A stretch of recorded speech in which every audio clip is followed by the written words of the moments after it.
ചെറിയ കുട്ടികൾക്ക് മുലപ്പാൽ ആവശ്യമുണ്ടെങ്കിൽ അറിയിക്കണേ, എൻ്റെ ഭാര്യ അതിന് തയ്യാറാണ് എന്നുള്ളത്. ഒരു പൊതുപ്രവർത്തകനാണ് ആ ഒരു പോസ്റ്റ് ഇട്ടത്. നമ്മുടെ ഒക്കെ സഹജീവി സ്നേഹം വ്യക്തമാക്കുന്ന ഒരു പോസ്റ്റായിരുന്നു. ആ പോസ്റ്റ് ഇട്ട സജിനാണ് ഇപ്പോൾ നമ്മളൊപ്പം ടെലിഫോൺ ലൈനിലുണ്ട്. സജിൻ, ഒരുപാട് സന്തോഷമായി ആ പോസ്റ്റ് കണ്ടപ്പോഴും, ശരിക്കും ഹൃദയം നിറഞ്ഞു.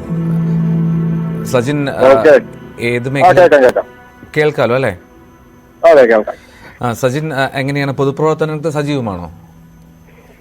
അതെ, ഞാൻ ഒരു കുറച്ചിടെയായിട്ട് അത്യാവശ്യമായിട്ടാണ് നിൽക്കുന്നത്, എന്നാലും സജീവമായിട്ട് തന്നെ നിൽക്കുന്നു പൊതുപ്രവർത്തനം.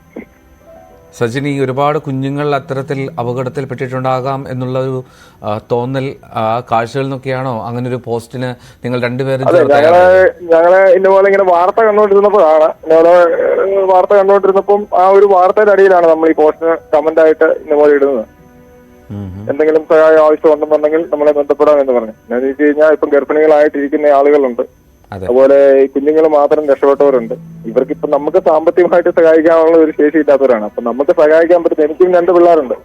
അപ്പൊ 5 മിനിറ്റ് പാല് കിട്ടിയില്ല, എന്റെ കൊച്ചു കിടന്ന് കരയുന്ന, ആ ബസ്സിട്ട് കരയുന്നത് ഞാൻ കണ്ടോണ്ടിരിക്കുന്നതാണ്. അപ്പൊ അത് മറ്റുള്ളൊരു കുട്ടിക്ക് വരുമ്പോഴും ആ ഒരു വേദന എന്താന്നുള്ളത് നമുക്ക് അറിയാവുന്നതുകൊണ്ടാണ് വൈഫാണെങ്കിലും അതിന് അങ്ങനെ തന്നെ പറഞ്ഞു കൊണ്ട് നമ്മളൊരു കമന്റ് ഇട്ടത്.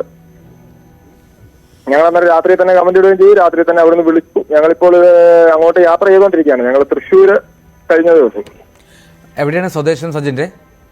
ഞാൻ ഇടുക്കിയിലാണ്. ഏകദേശം ഒരു 150 കിലോമീറ്റർ അടുത്ത് വണ്ടി ഓടിച്ച് വീണ്ടും ഇനിയും കൊണ്ടൊരു 10-200 കിലോമീറ്റർ ഓടാനുണ്ട്. ഓക്കെ, വയനാട്ടിലേക്ക് പോവുകയാണോ? അതെ അതെ, പോവുകയാണ്. ഇന്നലെ രാത്രി തന്നെ വിളിച്ചായിരുന്നു. അന്നേരം വിളിച്ചന്നേരം തന്നെ ഞങ്ങൾ 2 മണിയായപ്പോൾ പുറപ്പെട്ടോ. ഞാൻ ചോദിക്കട്ടെ, ഇപ്പൊ കുടുംബം ഒപ്പം ഉണ്ടോ? ഉണ്ട്, 2 കുട്ടികളും ഭാര്യയും ഉണ്ട് ഒപ്പം. ഈ കമന്റ് ഇട്ടത് പിന്നാലെ തന്നെ അന്വേഷണം എത്തിയിരുന്നോ സജിൻ? കമന്റ് ഇട്ടതിന് ശേഷം എന്ന് പറഞ്ഞാൽ അതിന്റെ ന്യൂസ് ഏതോ ഒരു ന്യൂസിൽ വന്നു കഴിഞ്ഞിട്ടാണ് ആളുകൾ വിളിക്കാൻ തുടങ്ങിയത്. കൂടെ എന്റെ നമ്പർ ഉണ്ടായിരുന്നു, ഞാൻ അത് നമ്പർ ഉൾപ്പെടെ കമന്റ് ഇട്ടിട്ടുണ്ടായിരുന്നു. ഓക്കെ സജിൻ, വിരോധമല്ലെങ്കിൽ കുടുംബവുമായി സംസാരിക്കാൻ കഴിയുമോ ഇപ്പോ? എനിക്ക് വാട്സാപ്പ് കൊടുക്കാം. ഹലോ, കേൾക്കാമോ? ഹലോ. സഹോദരി, ഒരുപാട് സന്തോഷം അത്തരത്തിലൊരു തീരുമാനത്തിലേക്കൊക്കെ നിങ്ങൾ എത്തിയതിൽ. എന്തായിരുന്നു അങ്ങനെ ഒരു തീരുമാനത്തിലേക്ക് നിങ്ങൾ എത്തിച്ച ഘടകം? ഈ ദൃശ്യങ്ങളും ഉള്ളിലേക്കുന്ന കാഴ്ചകളും ഒക്കെയാണോ? അതൊക്കെ തന്നെയാ. കൂടാതെ ഞാനും ഒരു അമ്മയാണല്ലോ. അപ്പോ അമ്മയില്ലാതെ വരുന്ന കുഞ്ഞുങ്ങളുടെ ഒരു അവസ്ഥ എന്ന് പറയുന്നത് നമുക്ക് മനസ്സിലാക്കാവുന്നല്ലേ ഉള്ളൂ. എന്റെ കുഞ്ഞാണെങ്കിൽ ഒരു നേരം പാല് കിട്ടിയില്ലെങ്കിൽ കിടന്ന് കരയിൽ നമ്മൾ കണ്ടോണ്ടിരിക്കുന്നതാണല്ലോ. അപ്പൊ അങ്ങനെയൊക്കെ ചിന്തിക്കുമ്പോൾ, അങ്ങനെയൊക്കെ കാണുമ്പോൾ സ്വാഭാവികമായിട്ടും ഉണ്ടായതാ ചിന്ത ഉണ്ടായിട്ട് കുഞ്ഞുങ്ങൾക്ക് പാല് നൽകാം, നമുക്ക് ചെയ്തു കൊടുക്കാനായിട്ട് പറ്റില്ല. അപ്പം ഇതേ ഉള്ളൂ. അപ്പൊ അങ്ങനെ ആണ് ഇതിലേക്ക് വന്നത്. സഹോദരിയുടെ പേര്? എന്റെ പേര് ഭാവന. ഭാവന, ഓക്കെ.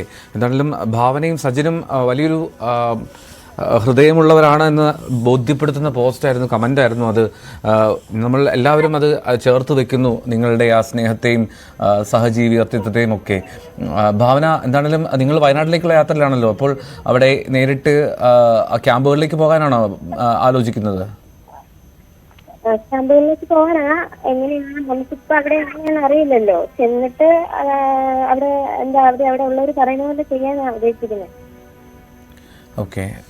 ഭാവനയുടെ കുഞ്ഞുങ്ങൾ എത്ര പ്രായമുള്ളവരാണ്?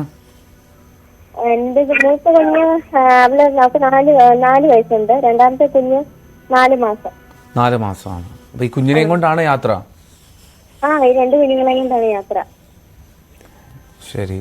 ഒരുപാട് കുഞ്ഞുങ്ങൾ അതുപോലെ ഭാവനയെ കാത്തൊരു പക്ഷെ അവിടെ ഉണ്ടാകും. കാരണം വലിയൊരു ദുരന്തമാണ് ഭാവന അവിടെ നേരിട്ടത്.